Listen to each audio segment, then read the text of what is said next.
Fraud மகராசி போய் சேர்ந்துட்டா. இப்ப இவ உள்ள வந்துட்டா. ஐயோ, எப்ப எந்த பக்கம் காத்தடிக்கும்னே தெரியலையே.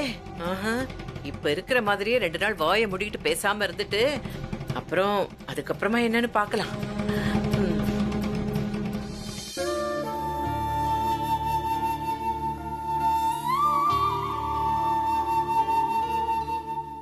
ஐயோ ஐயோ, பாட்டி பாட்டி பாட்டின்னு அப்படியே வாய் நிறைய கூப்பிட்டு மொசக்குட்டி மாதிரி என்னையே சுத்தி சுத்தி வருவாளே.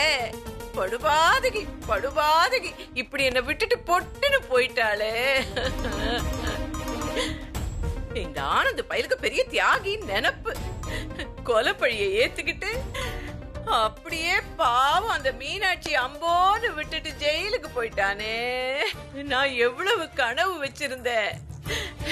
இந்த அர்ஜுன் பயலுக்கும் இனியாவுக்கும் கல்யாணம் நடக்கும், அந்த இனியா ஆட்டைய போடுற சொத்துல என் பங்க வாங்கிக்கிட்டு நான் பக்காவா செட்டில் ஆலான்னு நினைச்சேனே.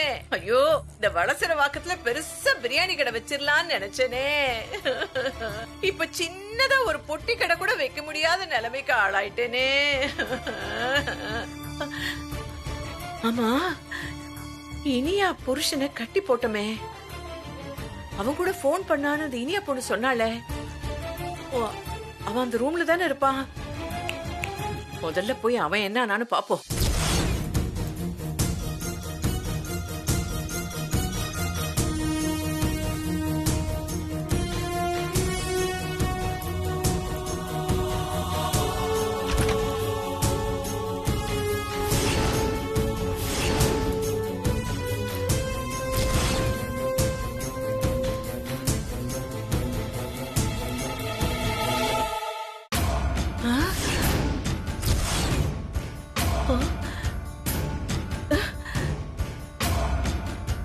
ஐயோ, ஐயோ, இந்த படுபாவி பையன் எங்க போனா? டேய், யார் அவுத்து விட்டா? நல்ல உருவாஞ்சிருக்கு போட்டுல கட்டி போட்டேன், அதையும் அவுத்துட்டு போயிருக்கானே. இவன் யார்கிட்டயாவது போய் உண்மையை உளறி கொட்டி இருப்பானோ? ஐயோ, ஒண்ணுமே புரியலையே. எல்லாமே மாய மர்மமாவே இருக்கே. ஐயோ, நிச்சயமா போலீஸ் என்னையும் விசாரிக்கும். ஒண்ணுமே தெரியாத மாதிரி காட்டிக்க வேண்டியதுதான்.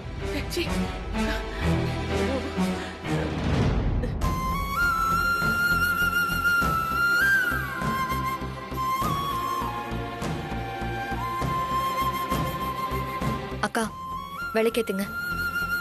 மீனாட்சி, நான் ஆமாக்கா, நீங்க தான் விளக்கேத்தணும். இந்த நேரத்துல அர்ஜுன் மாமா இல்லைன்னு நீங்க கவலைப்படாதீங்க. 1000 பிரச்சனை இருந்தாலும் உங்களுக்கும் அர்ஜுன் மாமாக்கும் கல்யாணம் ஆயிடுச்சு. இந்த வீட்டுக்கு நீங்க தான் மூத்த மருமக. இந்த வீட்டுக்கு நீங்க வாழ வந்திருக்கீங்க. அதனால விளக்கேத்துற தகுதி உங்களுக்கு இருக்கு. அக்கா, விளக்கேத்துங்க. மீனாட்சி, நான் உங்ககிட்ட ஒரு விஷயம் சொல்லணும். என்ன சொல்லணும்க்கா? அது ஒரு உண்மை. நான் இனியாவை பார்க்க அவ ரூமுக்கு போயிருந்தேன்.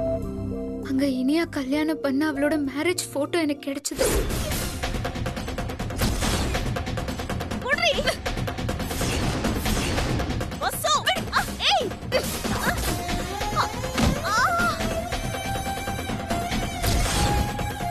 அம்மாவை கொல்லணும்னு சொன்னவளதான் நீங்க கொண்டு இருக்கீங்க அண்ணி. தயவு செஞ்சு அண்ணன் வாழ்க்கையை காப்பாத்துங்க அண்ணி.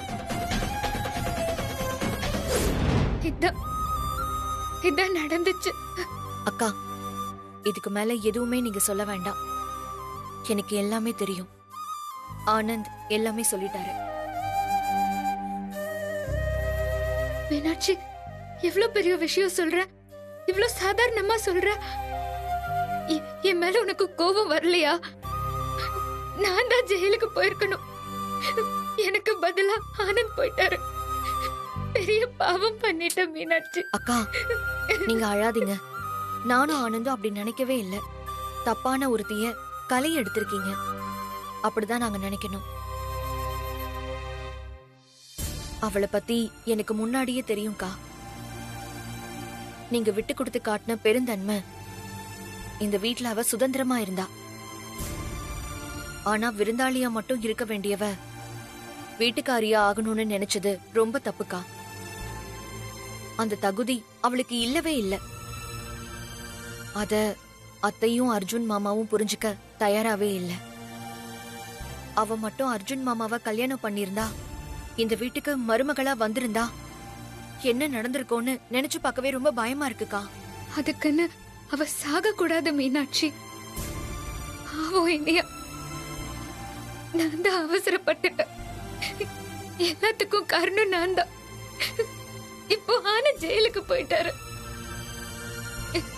என்னால இதை ஏத்துக்க முடியல மீனாட்சி. பரவாயில்லக்கா, இந்த குடும்பத்துக்காக நாங்க ஒண்ணு சேரணும்ன்றதுக்காக நீங்க எவ்வளவோ கஷ்டப்பட்டிருக்கீங்க. கல்யாணத்துக்கு முன்னாடி என் மேல அபாண்டமா ஒரு பழி வந்தப்போ நீங்க தானே எனக்கு சப்போர்ட்டா இருந்தீங்க. நீங்க இல்லனா நான் இந்த வீட்டுக்கு மருமகளாவே வந்திருக்க முடியாது. இப்போ இனியாங்கிற அந்த துரோகியை அழிச்சிட்டு இந்த குடும்பத்தை நீங்க காப்பாத்திருக்கீங்க. மூத்த மருமகளா இந்த வீட்டுக்கு வரதுக்கு உங்களுக்கு மட்டும்தான் அந்த தகுதி இருக்கு. எந்த தகுதியும் எனக்கு இல்ல மீனாட்சி. நான் ஒரு கொலைகாரி, அதுதான் உண்மை. எல்லாம் தெரிஞ்சும் ஆனந்த் ஜெயிலுக்கு போறதுக்கு நானே காரணமாயிட்டேன். இதெல்லாம் தெரிஞ்சும் நீ என்னை ஏத்துக்கிற பாத்தியா? சத்தியமா சொல்ற, உன்ன மாதிரி ஒரு நல்ல மனசு யாருக்குமே வராது. என் வாழ்க்கை பூத்து குலுங்கணுங்கிறதுக்காக உன் வாழ்க்கை பட்டு போச்சு பாத்தியா? இல்ல இல்லக்கா, நான் சந்தோஷமா தான் இருக்கேன். நடந்த சம்பவத்தை எல்லாம் நான் ஜீர்ணிச்சுக்கிட்டேன். நீங்க இப்ப என்கிட்ட பேசின மாதிரி வேற யார்கிட்டயும் பேசக்கூடாது. ஆனந்துக்கு செஞ்சு கொடுத்த சத்தியத்தை நான் காப்பாத்தணும். அதுக்காக நீங்க எப்பவும் சந்தோஷமா இருக்கணும். எனக்காக நீ உன் புருஷனை பிரிஞ்சு இருக்கும் போது நான் எப்படி சந்தோஷமா இருக்க முடியும் மீனாட்சி?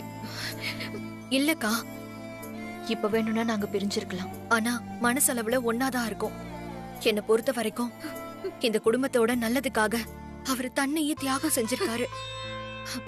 எனக்கு இப்பதான் அவர் மேல பாசம் ரொம்ப அதிகமா வருதுக்கா. காலத்துக்கும் நான் இதை மறக்கவே மாட்டேன் மீனாட்சி. கொலைப்படையில இருந்து தப்பிச்சிட்டோன்னு எனக்கு சந்தோஷம் எல்லாம் வரல. ஒரு அப்பாவிய ஜெயிலுக்கு அனுப்பிட்டோமேனு மனசுக்கு ரொம்ப கஷ்டமா இருக்கு மீனாட்சி. சொல்ல போனா என் மனசு ரொம்ப வலிக்குது மீனாட்சி. அக்கா ப்ளீஸ்க்கா, இப்படி எல்லாம் பேசாதீங்க. நீங்க அழாதீங்க, முதல்ல விளக்கேத்துங்க.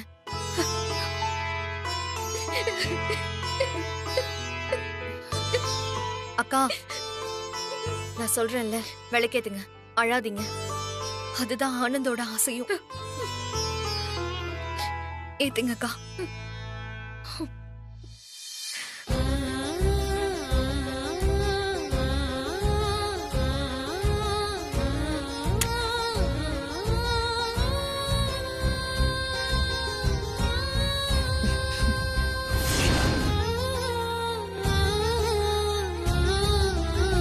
உங்களுக்கு நான் பண்ணி கொடுத்த சத்தியத்தை நிறைவேற்றிட்ட ஆனந்த்.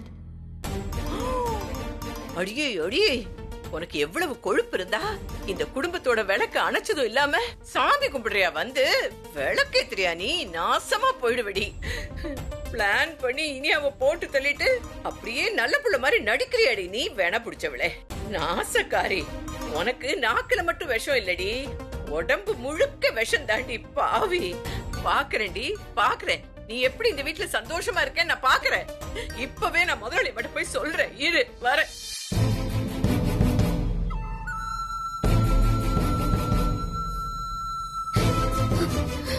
அக்கா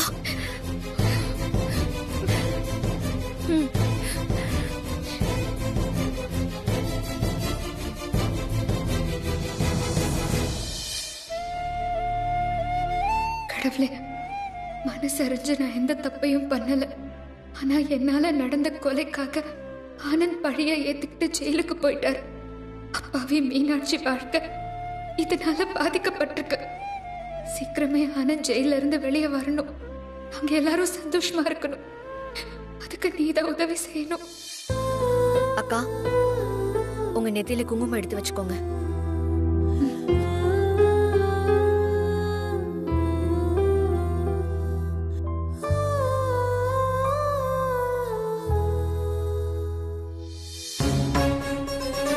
எனக்கு உங்க மேல நம்பிக்கையே போயிடுச்சு.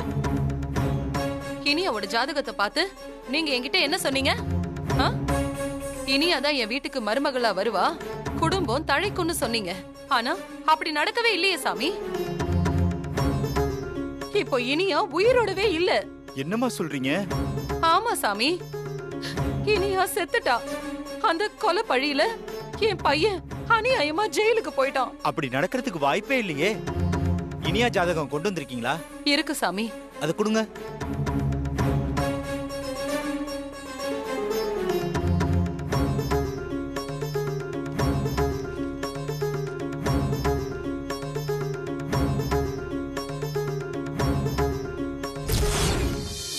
ஆயுசு கட்டம் தீர்க்கமா இருக்கு.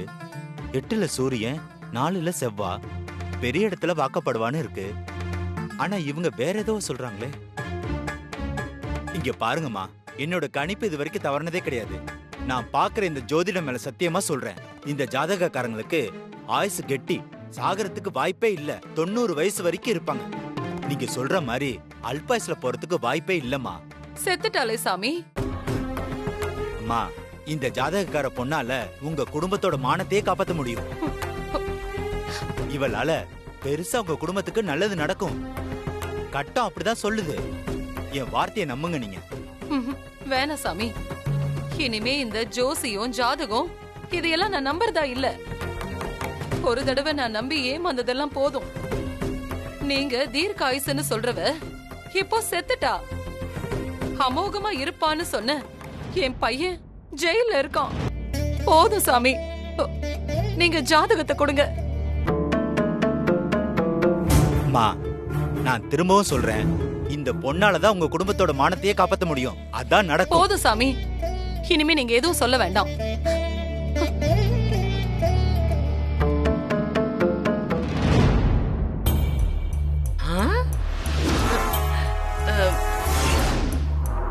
இந்த பொம்பளை எங்க போச்சு?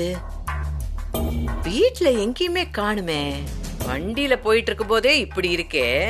காலால மட்டும் நடந்துருச்சுன்னா ஐயோ, இந்த பொம்பளைய கையாலே பிடிக்க முடியாதே. ஒருவேளை பையன் ஜெயிலுக்கு போன சோகத்துல காசி ராமேஸ்வரன் கிளம்பிருச்சோ? எங்க போச்சு? முதலாளியம்மா, நீங்க எங்க போனீங்க? பாவம், நீங்க என்ன பண்ணுவீங்க? உங்க வயசான காலத்துல உங்களுக்கு கூட மாட இருந்து சுடு தண்ணி வச்சு குடுக்க வேண்டியவ சுடுகாட்டுக்கு போயிட்டா, புள்ள ஜெயிலுக்கு போயிட்டா. ஆறுதலுக்காக நீங்க என்ன பண்ணுவீங்க? கோவிலாதான் சுத்திட்டு வருவீங்க. வசு பாட்டி, நான் கோயிலுக்கெல்லாம் போகல, ஜோசியர் வீட்டுக்கு போயிட்டு வந்தேன். அவரை நல்லா திட்டிட்டு வந்தேன். ஏமா? இனியா ஜாதகத்தை அவர்கிட்ட காட்டினப்ப ஆஹா ஓஹோன்னாரு. இவதான் உங்க வீட்டு மருமக, இவளால உங்க குடும்பம் தழைக்கும், அப்படி இப்படின்னாரு. ஆனா இப்ப இனியா செத்து போயிட்டா, ஆனந்த் ஜெயிலுக்கு போயிட்டான். இப்பவும் இனியா ஜாதகத்தை பார்த்துட்டு இந்த பொண்ணு சாகவே இல்லங்கிறாரு. சரியான ஃப்ராடா இருக்காரு. மேல மேல போய் சொல்றாரு. அது வசுவோட ஜாதகமாச்சே. அப்படின்னா அந்த ஜோசியக்காரன் உண்மையதான் சொல்லிருக்கானா? இங்க பாருங்க முதலாளியம்மா, அவங்க எல்லாருமே அப்படித்தான் காசை வாங்கிட்டு அளந்து அப்படியே விடுவாங்க. ஜாதகம் பாக்குறதுன்னா பஞ்சாங்கத்தை பக்கத்துல பிரிச்சு வச்சுக்கிட்டு அப்படியே கூட்டி கழிச்சு வகுத்து சொல்லணும். இவனுங்கெல்லாம் 2 விரலை பிடிச்சுக்கிட்டு குரலி வித்தக்காரன் குரங்காட்டுற மாதிரி ஜோசியம் சொல்றானுங்க. அதெல்லாம் நம்ம பெருசா நம்பவே கூடாது. சிலது பலிக்கும், பாலது புட்டுக்கும். அதை விட்டு தள்ளுங்க. நீங்க இங்க இல்லாதப்போ இந்த வீட்டுல என்ன நடந்துச்சு தெரியுமா? என்ன நடந்துச்சு? உங்க மருமக சாகறதுக்கும் உங்க புள்ள ஜெயிலுக்கு போறதுக்கும் காரணமா இருந்தாலே அந்த வசுந்தரா. அவளை இந்த வீட்டுக்குள்ள தாராளமா புழங்கு விட்டது மட்டும் இல்லாம இந்த மீனாட்சி என்ன பண்ணா தெரியுமா? தான் புருஷன் ஜெயிலுக்கு போறதுக்கு இவதான் காரணம்னு கொஞ்சம் கூட அறிவே இல்லாம அவளை பூஜை ரூமுக்கு இழுத்துக்கிட்டு போய் விளக்கேத்த வைக்கிறா. என்னால இதை 2 கண்ணால பார்க்கவே முடியல. ஐயோ, இத கேட்டதும் உங்க நெஞ்சுக்குள்ள அப்படியே டமால்னு குண்டு வெடிச்சிருக்குமே. என்னமா இது? எப்படிதான் உங்களுக்கு கோபம் வராம இருக்கோ?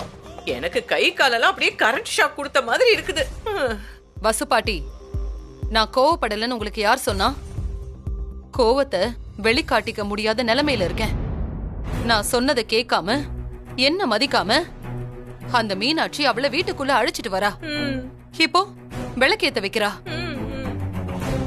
என்ன இது வசு பாட்டி? இந்த மீனாட்சி அவளுக்கு ரொம்பவே இடம் கொடுக்கறா. ஏற்கனவே கொடுத்துதான் நாம இப்ப அனுபவிச்சுட்டு இருக்கோம். அதத்தால நீங்க சொல்ல வரீங்க? அந்த வசுந்தரா விளக்கேத்தட்டும், என்ன வேணாலும் பண்ணட்டும். ஆனா நான் ஏத்துக்கிட்டாதான் அவ இந்த வீட்டு மருமக. அது இந்த ஜென்மத்துல நடக்கவே நடக்காது. அதானே, எப்படிமா ஏத்துக்க முடியும்?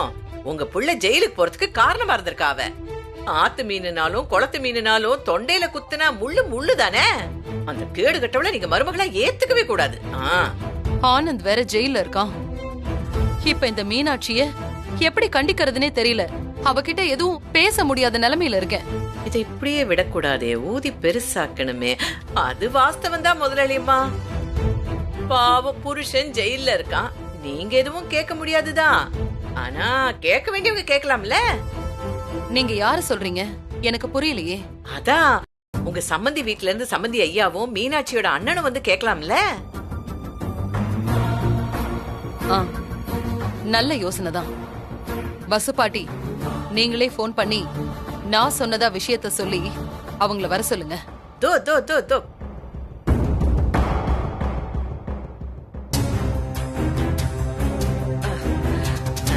ஐயோ பாவம் இந்த முதலாளி அம்மா. இந்த குடும்பத்துல ஒருத்தியா நினைச்சு எவ்வளவு பெரிய வேலை கொடுத்திருக்காங்க. இந்த மாதிரி 4 வேலை கொடுத்தா போதும், சுத்தமா கேட்டையே இழுத்து மூடிடுவேன். அப்படியே இந்த வீட்டை முனியாண்டி விலாஸ்க்கு லீஸுக்கு விட்டுற வேண்டியதுதான். அப்புறம் டெய்லி பரோட்டா தலைக்கறி தான்.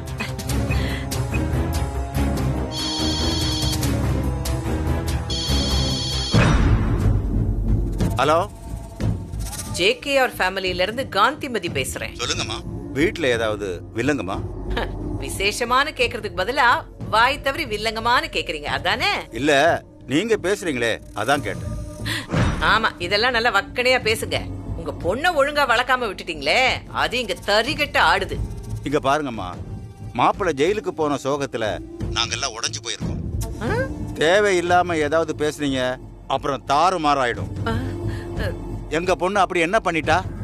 சம்பந்தி அம்மா கிட்ட கொடுங்க, நான் பேசுறேன். சம்பந்தி அம்மா கிட்ட பேசுறீங்களா? என்னது, உங்க பொண்ணு என்ன பண்ணிட்டான கேக்குறீங்க? இதை விட வேற என்ன அவ பண்ணணும்? உங்க மாப்பிள்ளை ஜெயிலுக்கு போறதுக்கு காரணமே அந்த வசுந்தரா தான். புருஷனை ஜெயிலுக்கு அனுப்பிட்டாளேங்கிற அறிவே இல்லாம மீனாட்சி அவளை நடு வீட்டுல உட்கார வச்சுக்கிட்டு நட்டு வாங்க தட்டுறா. அதுக்கு அந்த ஓட்டாம்பெறையும் தையத்தக்கான ஆடிக்கிட்டு இருக்கா. யாரு சொல்லியும் உங்க பொண்ணு மீனாட்சி அடங்க மாட்டேங்கிறா. சம்பந்தியம்மா இதனால உங்க மேல செம்ம கோவத்துல இருக்காங்க. உங்க கூட பேசுறது கூட அவங்களுக்கு பிடிக்கலையா. அதனாலதான் என்ன விட்டு சொல்ல சொன்னாங்க. நீங்க நேர்ல வந்து இந்த பிரச்சனையை முடிச்சிட்டு போங்க. சரிம்மா, நான் இப்பவே அங்க வர்றேன். அப்பா, ஒரு பிரச்சனையை முடிச்சாச்சு. இந்த வீடு நமக்கு தான், முனியாண்டி விலாஸ் தான். மாறா, மீனாட்சி வீட்டுல ஏதோ பிரச்சனையா? உடனே வர சொல்றாங்கப்பா. வா, போய் பாத்துட்டு வந்துடலாம்ப்பா. என்னப்பா சொல்றீங்க? ஆமா, வாங்க உடனே போலாம். கிளம்பு கிளம்பு.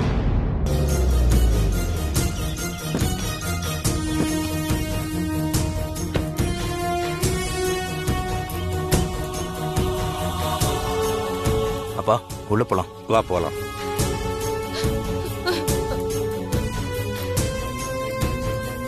மீனாட்சி,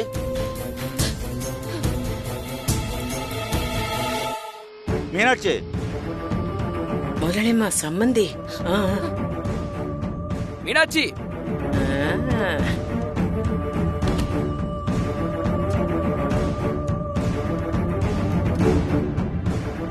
இங்க பாருங்க, ஏற்கனவே இங்க பல பிரச்சனைகள் போயிட்டு இருக்கு.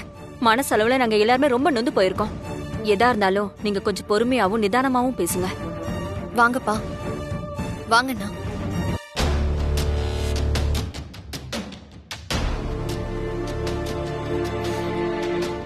மீனாட்சி என்ன பண்ணிட்டு இருக்க நீ? உன் புருஷனை ஜெயிலுக்கு அனுப்பலாம்ல, வீட்டுல கொண்டு வந்து வச்சிருக்க. இந்த விஷயத்துல யாரும் தலையிட வேண்டாம். என்னை பார்த்து யாரும் பரிதாபப்படவும் தேவையில்லை. நானும் இந்த வீட்டு மருமக தான். என்னை கேள்வி கேட்கிற உரிமை என் வீட்டுக்காருக்கு மட்டும்தான் இருக்கு.